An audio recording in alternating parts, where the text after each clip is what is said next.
Do you get a little stressed or anxious about having that chat with your boss when your team misses its monthly target? Most call center managers and team leaders get a little stressed or anxious because they're afraid of coming across as defensive or just making excuses. Hi everyone, I'm Mark Carrier, and today I'm going to share a simple 4-step process I've coached call center managers and team leaders I've worked with or mentored over the past 35 years that relieves the anxiety around these chats and, more importantly, shows your boss that you're on top of the problems and have an action plan to fix them. And if you're new to the channel, be sure to subscribe and click on the notification bell. That way when I give you more training advice and tips, you'll get notified.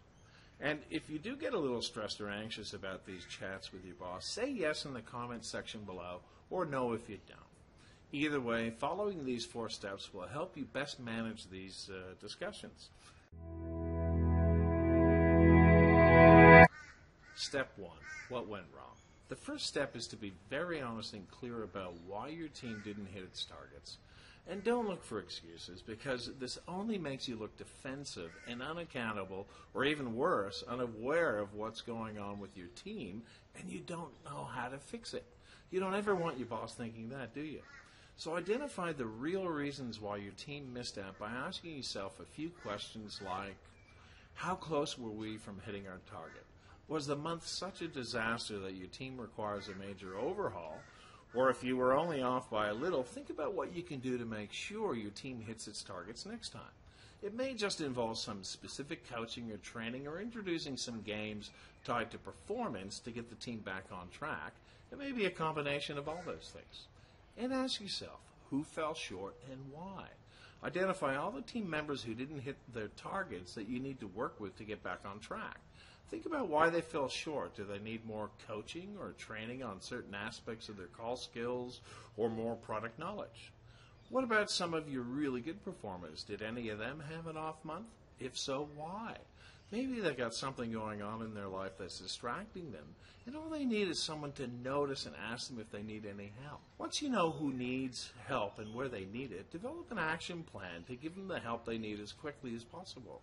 Make a 1-page list of all the things that need to be corrected and which steps that you will take to fix them, and when you'll implement your action plan.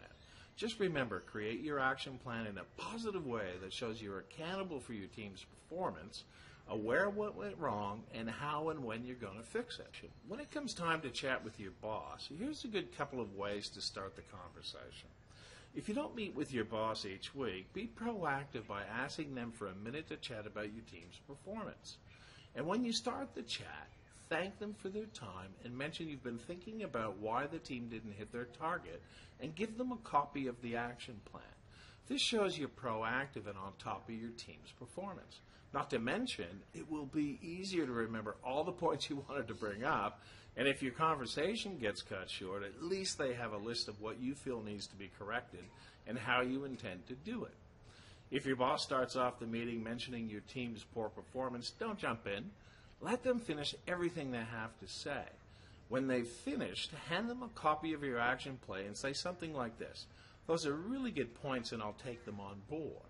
And then follow with, I have some ideas to make sure we hit our target next time that I'd like to get your thoughts on.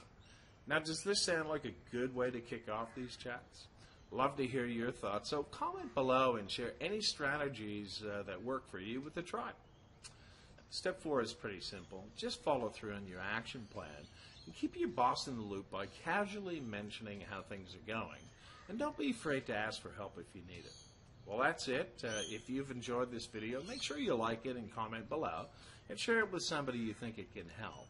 And be sure to subscribe to the channel because I post new team leader training videos and tips every single Wednesday.